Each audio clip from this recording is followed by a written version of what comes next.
Hello, my Aloha tribe, and welcome to the Aloha Perspective, where you get a little bit of something and a whole lot of everything. Happy Wednesday. It is Wednesday, and we are on day 2 of overcoming cognitive distortions. And this is from Karma Gaia. So again, you can follow them. You can follow their newsletters, all that stuff. It's a great site. I get a lot of my ideas from here and just want to share them, which is why I'm also telling you where to find it so that you can go and find these gems for yourself.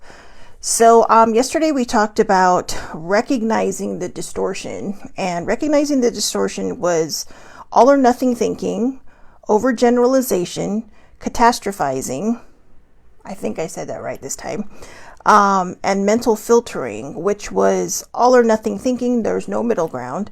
Overgeneralization, making broad assumptions based on one single event. Good morning, Muddy. How are you? Catastrophizing, always expecting the worst, and mental filtering, focusing on the negative only. So today is Self-Care Wednesday. So I thought on Self-Care Wednesday, let's keep this going, right? Because today is challenge negative thoughts. Now, I'm just going to reread what cognitive distortions are, and I'll probably do that for each one, just in case you haven't seen the show yet and you haven't watched part 1. So cognitive distortions are irrational, biased ways of thinking that can negatively affect our perception of reality. They often lead to heightened anxiety, depression, or low self-esteem. Fortunately, with awareness and practice, it's possible to overcome thought patterns and improve mental well-being. So basically, when we break it down, it is like overthinking on steroids. Okay, it's like overthinking on steroids. And if you have ever overthought anything, then, you know, that will make perfect sense to you. I overthink a lot, and, you know, and then we start thinking, the worst about everything, right? The all or nothing thinking. You're either here or you're there, or you're nowhere in between. And then we make broad assumptions based on a single event. So, and of course, the catastrophizing, always expecting the worst, right? And when you've gone through trauma, this is a very, very possible thing, because you're used to things not going right. You're used to having to protect yourself and keep yourself safe within this box that you place yourself in, right? This really super fortified, heavy armored, you know, like mentally armored box. And it's like when you watch these shows, right? They'll be like, no, they're lying to you. They're this, they're that. And, you know, don't listen to that thing because it's trying to keep you here. And that's kind of, sorry, I don't know what's going on over there. My ear is just itchy. I think my head is draining. In my personal opinion, this is what a lot, I think, comes from, like the overthinking and the trauma and all those horribly awful things that we do to keep ourselves safe from the rest of the world. And basically our brains are lying to us, you know. Now, I'm not a trained therapist. I am not a counselor. These are my experiences. I've been through enough therapy, but that this is what we're trying to do. We're trying, you know, even if it is a struggle for you and maybe you're just starting on your healing journey, you haven't gone through the shadow work yet and all that other stuff, this is a good place to start, because you're reminding yourself that you are worth it and that there are good and better things outside of this fortress that you've built for yourself, this mental fortress. I lived in a mental fortress, and everything, you know, outside was fear-based, fear. Right? I mean, we are here to live this life, not be afraid of it. Anything can happen. Anything can happen in life, you know. You can get on a plane and you could go somewhere and you might cross the street and you get hit by a car, right? So, I mean, I'm not trying to be morbid and I'm not trying to be pessimistic. What I'm saying is that if we're afraid of everything and we don't step outside of our houses, how are we going to live this life that we've been given? The life that we have is our choice. All right. We get to choose how it goes. And sometimes it feels like it's just overpowering and overwhelming, and it can, because this is lying to us, you know. And remember what I always say, what you hear, or sorry, what you speak is what you hear. It's what your brain is going to process, and it's going to end up being what you see. And, you know, I came up with that a long time ago because I remember when I first started the self-help, self-love, self-everything journey, the healing journey, I kept thinking, God, I'm so sorry. It feels like there's just feathers all over my face. I lost my train of thought there. When I first started all this, I remember one of the first things that I read was, be careful what you say. And I still do this. You know, I can be very down on myself. Even now, I can be very, just self-deprecating. But I'm learning how not to be. But I'm also learning that, you know, we're human and these are things we're going to do. So it's not that this is going to teach you to stop doing that, you know, because there's a chance that it might sneak up on you and do it. What these tools are trying to do is to teach us how to move through it, you know, so that it doesn't become something that we filter and process through our head. It's just, maybe it's something that we say and we're like, nope, not today. You know, not today, Satan, not today. I'm going to do my thing, you know. So let's get to challenge negative thoughts. So this is a good one. I'm just, you know, I haven't read this since I wrote this down months and months ago. I wrote this down before I came down here because it was going to be my next show. And then I ended up in San Diego. So, wow, this has got to be like December stuff. So anyways, challenge negative thoughts. Do you have evidence to support the thought? Do you have evidence to support that negative thought? Are you focusing on the worst case scenario? Is there a more balanced way to view this situation? Okay, so I got my work cut out for me today. I really got my work cut out for me today. Okay, so I'm trying to think of a scenario.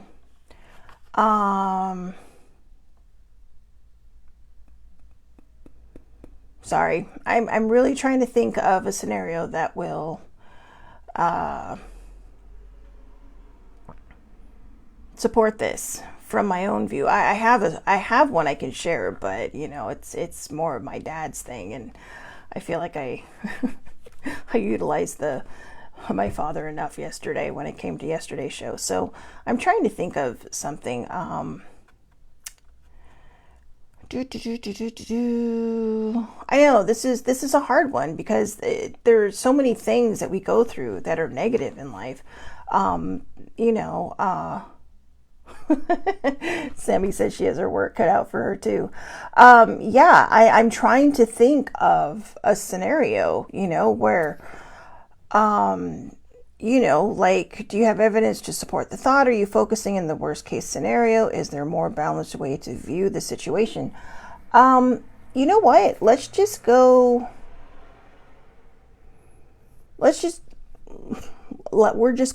freewheel this. All right. So let's just make up a situation. Okay. So say you're in a car accident.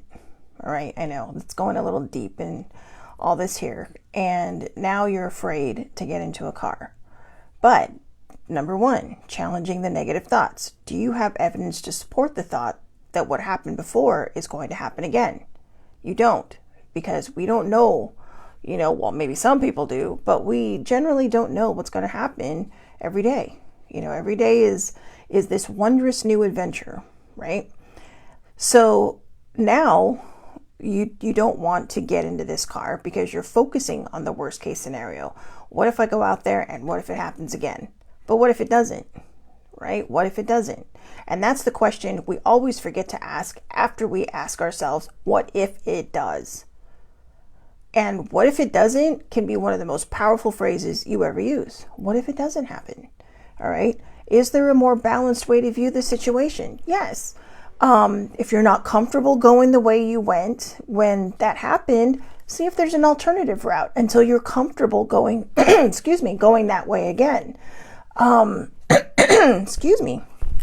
I have a thought It just popped into my head, which might be why my throat was getting all crazy there. When I was 5 or 6 years old, my grandfather was borrowing my parents' car, and he was going to pick them up from work. And, I'm the age where we used to be able to sit in front without, being tiny and everything, without having to have booster seats or whatever. So I was in the front seat. I had my seatbelt on, but, I was in the front seat. I even remember I was holding my little Snoopy doll, and there was a truck turning. Now, we all know trucks need to make wide turns. Well, this fool, not me, my grandfather, decided he was going to pull up next to the truck and make a turn, not paying attention, and the guy's blinkers on. I mean, I remember everything clear as day. Next thing you know, the whole front grille of my parents' car is taken off by this truck. And it traumatized me for years. And I never realized how much it traumatized me until I was going to Vegas with some friends, and she had a lower car. Now, I mean, I spent the majority of my life riding around in a higher car, like a minivan or, an SUV. Well, they didn't really have SUVs back when I was growing up. They kind of did, but not really. But yeah, mostly minivans and stuff. So I was used to being higher off the ground. And at the time I had a truck. So definitely used to being off the ground. But her car went right by this semi. And I mean, I about came out of my skin. I didn't say anything to them. I didn't know what a panic attack was back then, but I do now. And I basically had that. And I remember they were just like, "Are you okay?" And I'm like, I'm fine. Yeah. And then, I never said anything about that again. I said, yeah, it's just kind of weird being next to a truck and seeing its wheels go by, because that's what happened before. My parents' car was a lower sedan. So I didn't realize that traumatized me. So driving was always kind of an effort when I would have to go by trucks. So then one time I was on the freeway and I had nowhere else to go but between these two semis. And I was in my own lane. They were in their own lane. They were driving straight, no problems. They weren't weaving, nothing. And I started making this weird, like, squealing noise. And older sibling was like, "Are you okay?" And I'm like, and then when we got, I was just like, "Oh my God." Just kind of like that noise. And when we got through to the other side, of these trucks, and we just kept going on our way, she's like, "Are you okay? What was that all about?" So I told her the whole story. And she's like, "Well, let's work on this." And the first thing she said to me is, "Did anything happen?" I'm like, "No." And she's all, "Well, did you think anything would happen?" I'm like, "I don't know." I said, rationally, no. But irrationally, yes. In my mind, they were both just going to purposely come together and squish me. But, because I zoomed through. I punched it to get through. And, but then we get to that third option, right? Is there a more balanced way to view the situation? So over time, and this is a long time ago, over time, I started reminding myself, I'm in control of my car. You see, if you're driving between two trucks and one of them starts to veer, you can either punch it or, mind the people behind you. I spend a lot of time looking in my rearview mirror because, as someone taught me once, I can control what happens in front of me. I can't control what happens behind me. So I got to make sure I can pay attention and leave enough room behind me. But I always try to leave enough room. If I do see two trucks coming up, I'm not going to force myself to go through it. But I did notice on one of my drives down here in recent months, coming back to my dad's house, his car is a little bit lower. It's one of those mini SUVs, right? And so I was like, okay. And I didn't even think about it, but I went right between two trucks and I was just singing along, doing it. And then when I looked back, I'm like, oh my God, I did it. Because I didn't think about it. I had spent so much time trying to work through this problem and trying to come up with workarounds. If I saw two trucks, I might change lanes and go around one of them. Sometimes I would challenge myself to go between them to kind of face my fear instead of running from it. One of the problems with negative thoughts that we have is that we tend to run from them. If we run at it, it's not going to know what to do. If we run at it full, balls to the wall, right? Just, positivity guns blaring, just going, yeah, you know what? Hey, I can do this. I don't want to be afraid anymore. Then we're going to defeat it. It may not happen right away. It may take a while. It may be the fight of your life, but when it comes to our negative thoughts, one of the reasons why they seem to stick around so much and is because we spend so much time thinking about them. They become this weird part of us. They become this weird, friendly part of us. It's like, having that toxic person in your life, right? That's just always kind of yammering about everything you do wrong and, nothing you do right. And then you're like, why do I keep this person around? And then maybe they just fade out of your life, right? And maybe they fade out of your life, or you decide, I'm done. I need to not be around that energy anymore. And you start noticing changes in your life. You start noticing how different everything feels like it's becoming, because you don't have something feeding that negativity into your mind. You don't have something spinning those wheels that don't need to be spinning. Negative thoughts are just that. They're thoughts. Now, is it a possibility that any one of the number scenarios I came up with when I was driving between those trucks could have happened? Absolutely. But I also know that, truck drivers, for the most part, are very, very safe drivers. I'm just going to do a PSA here as a sidebar. I'm going to sidebar here for a second. If you are driving, please, please, please do not cut off a semi. Okay, do not cut off a semi and then brake in front of them. You have no freaking idea what these trucks are capable of. Okay, and the reason I say that is I see this, and I don't know about any other place because I don't drive a lot of other places but California, but I see people do this a lot. Okay, they're like, ooh, there's an open space, I'm going to cut in front of this truck, because they're not paying attention. I mean, it seems like nowadays the way people drive is if there's an open spot next to them, perfect. Just move right over and don't worry about who's right behind that spot. My dad calls it the idiot space for obvious reasons. All right. But do not cut off a truck.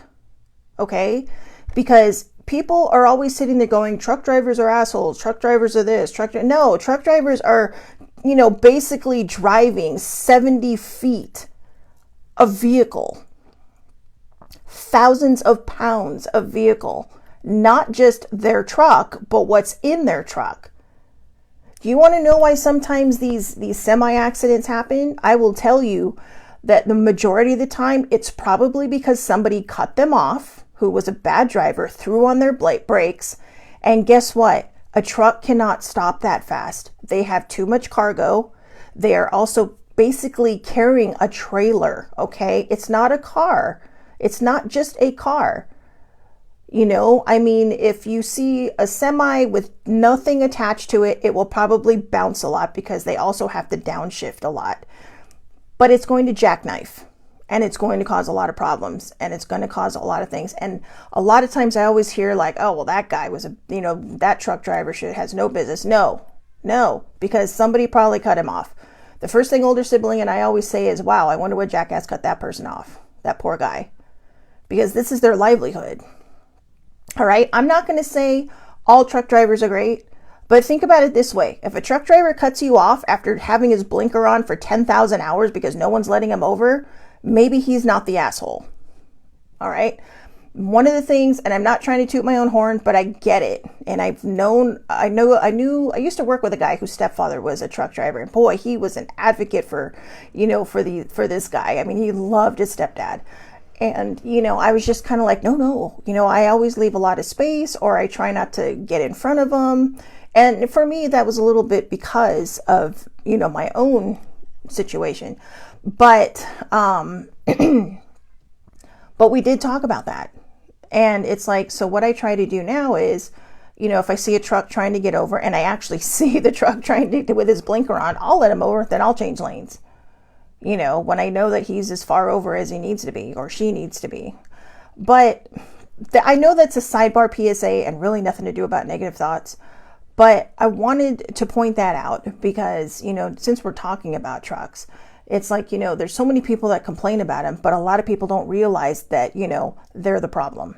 So, I mean, not the truck drivers, but themselves when they're driving. So just, give a little time, be a little patient, and be kind. All right. Because, these guys are hauling your shit around. And by that, I mean, they are the ones bringing the goods here and there, the meat, the foods, the vegetables, the fruits, the weird stuff we don't need that we buy, the furniture, all the parts that make our cars, all these things.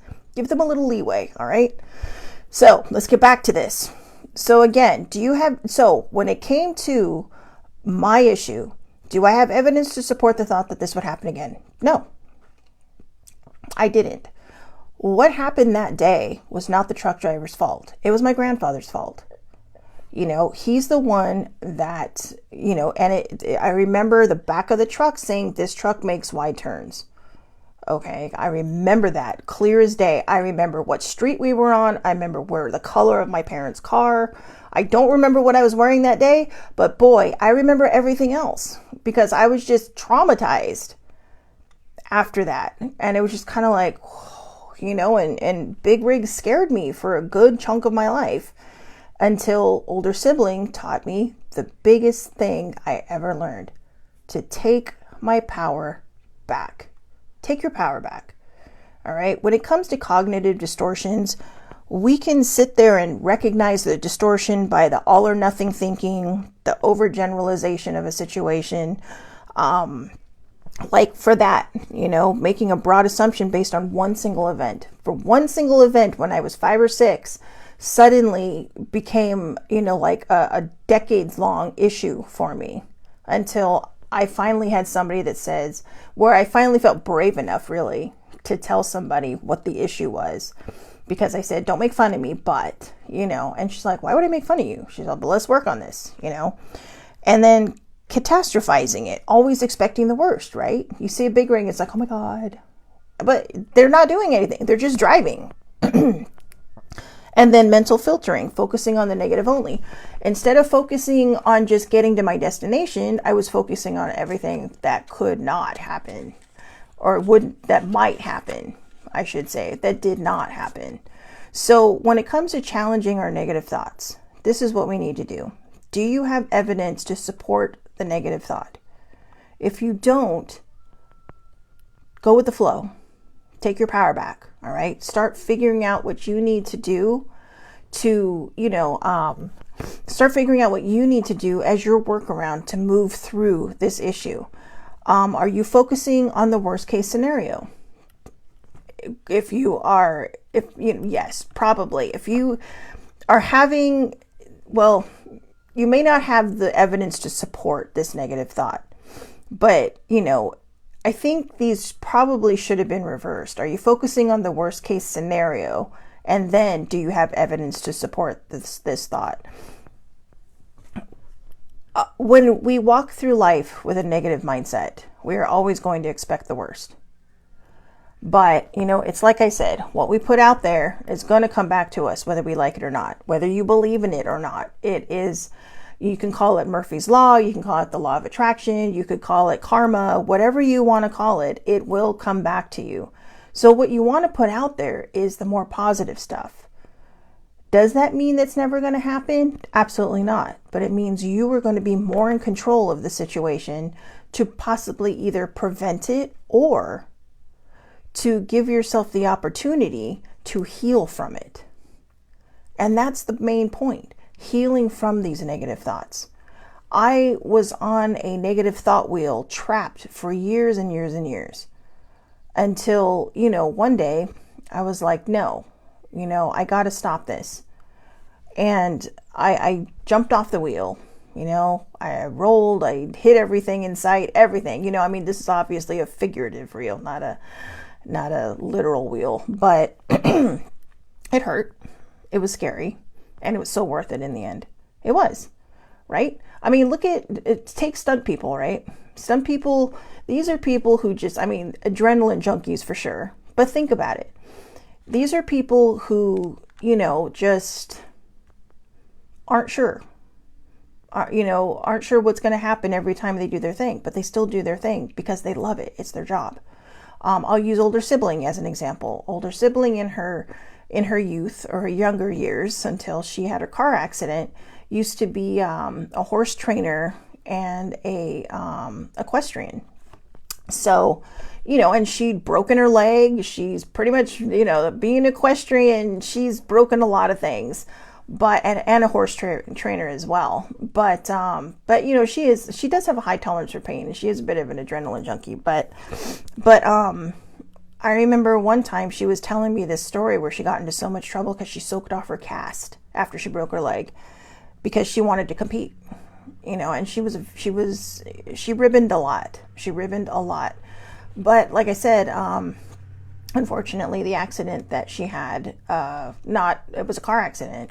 It kind of stifled that dream and that career. And she had actually been accepted to a stunt school.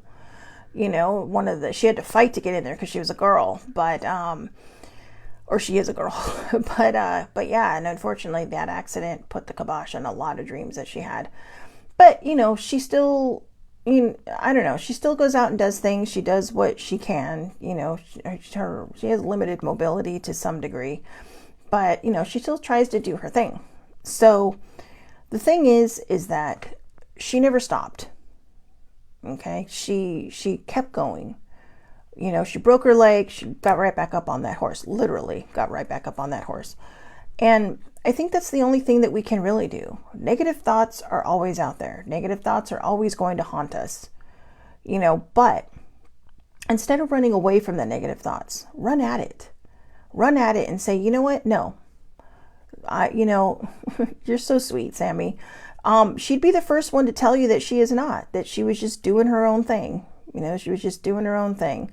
And she would probably turn it around to say that, anybody who gets back up on the literal or proverbial horse is a hero. Be the hero. I'm going to take what Sammy just said. Be the hero of your own life. Be the hero in your life.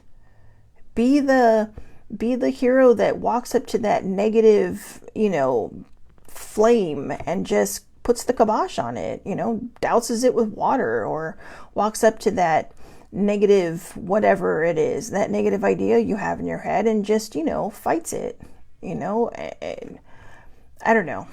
I'm not sure there's much more I can say on this, because this was a bit of a difficult one. I mean, just trying to find something to talk about, because there's so many things. I know why I felt all that weird stuff going on the side of my head. I got one last thing I can share. So I have been single for basically what feels like an eternity. And that's where my negative thoughts come in. Am I focusing on the worst case scenario? Absolutely. But what is the worst case scenario? Do I have evidence to support the thought that whatever I'm thinking might happen will go wrong? And it's always like, well, what if I get into this? I fall hopelessly over, head over heels, and then it ends up like everything else I've ever been in, all my other relationships. But what if it doesn't? Don't go into every first date thinking that that's going to be it. You don't know that that's going to be it. It may not be it. They may say, well, hey, it didn't work out, but I got a friend. The friend might be the one. I can't tell you how many times I've known people who have tried something and it didn't work out, and then they either one or the other introduces them to someone that says, you know what though, you might really get along with so and so, and then they end up married. So it's just, that's kind of the extreme end of it. But I think what I'm trying to say is, part of the reason that I have been eternally single has been my fault. Because I have been afraid to put myself out there. I have been afraid to, because of those negative thoughts. And see, this is what I'm talking about, right? You sit here, you listen to me every time I have a show, and you're going like, wow. Some people actually comment and think I have my shit together. I do not have my shit together. I am a human being. I'm not sure I ever will fully have it together. But, they think that because I'm talking about this, that I'm done with it. I'm not done with it. I'm never going to be done with it, unfortunately.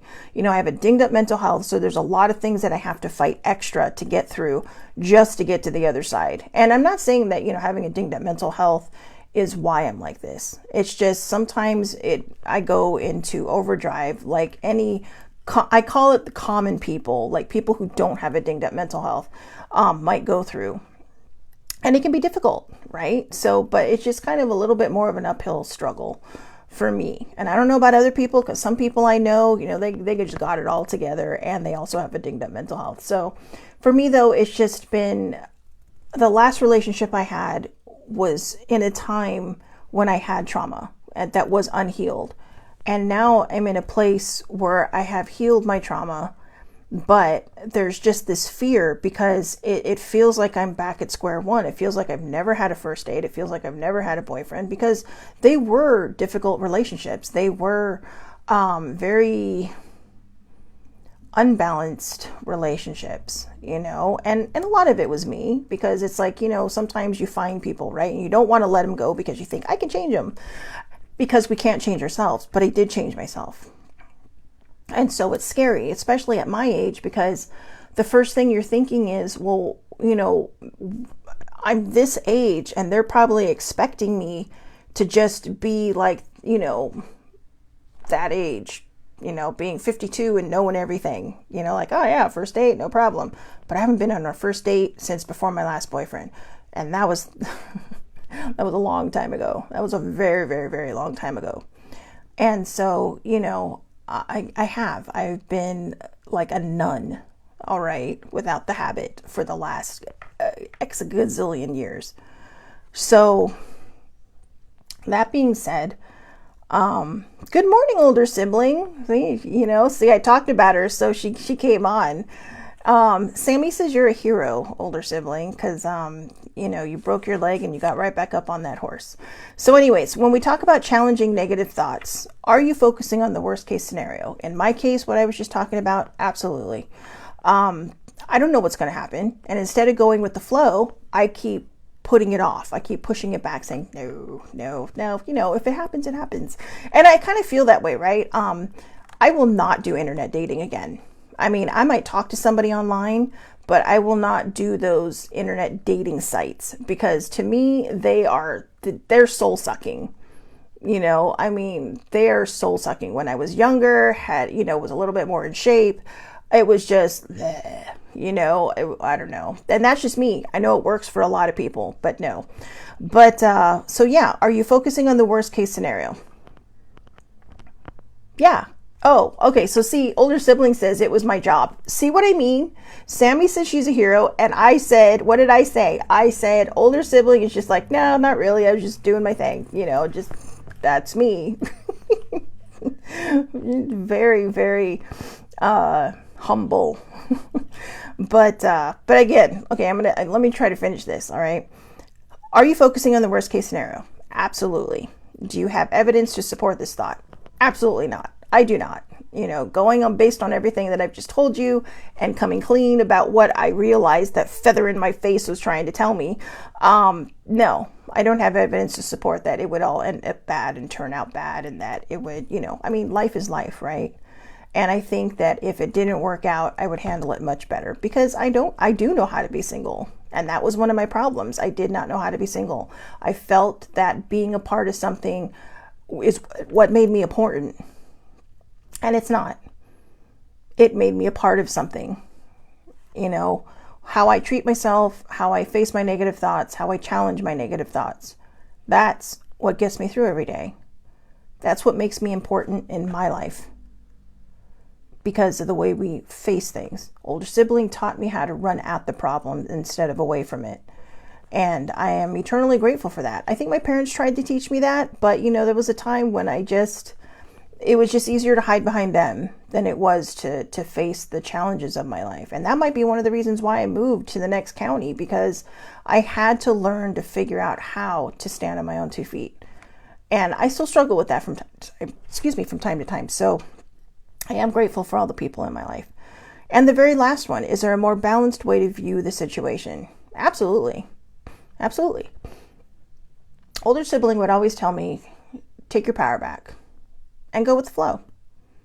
You know, just go with the flow. Like I said, you know, one of my favorite memes is, it says, adulting is like walking outside, looking both ways, and then being hit by a plane. Because you never know what's going to happen. I mean, it's not funny because, you know, planes do fall out of the sky from time to time. But it's true. You know, you're looking this way, you're looking that way, and then boom, comes from above. So we don't know what's going to happen. So instead of, you know, building it up to the point of anxiety, let's just go forward and see what happens. All right. So I hope everybody has a wonderful, wonderful day. Thank you so, so much for watching. I will see you back here tomorrow, 8:30 a.m. Pacific time, Facebook Live. All lives are public. I'm going to read the next one ahead so I have something a little more prepared for you tomorrow. Unlike today where it's like, you know, just searching the sky for an answer. But I feel comfortable enough having shared the truck story and the, you know, the being single for eternity story, because those are two things that, you know, they're two very polar opposite things, but they are definitely two things that that have affected my life, you know, and maybe it's time to just throw caution to the wind and just go with the flow, right? That's what we call it, right? We call it throwing caution to the wind. Don't even call it that, because that's putting a negative spin on it already. Just go with the flow. Go with the flow, see what happens. You know, try to not control every single aspect of your life except the parts that do need your attention, and just see what happens, because you never know what's going to happen. All right. So again, have a great day, everybody. Thank you so much for watching, and I will see you tomorrow. And and thank you to Sammy, an older sibling, for popping on. I appreciate it. And Sammy, I appreciate you coming on all the time. So, oh yeah, that's right. Sammy sent me a thing too. Glow with the flow. So glow with the flow, peeps. All right, my Aloha tribe, go out there and glow with the flow. Have a great day.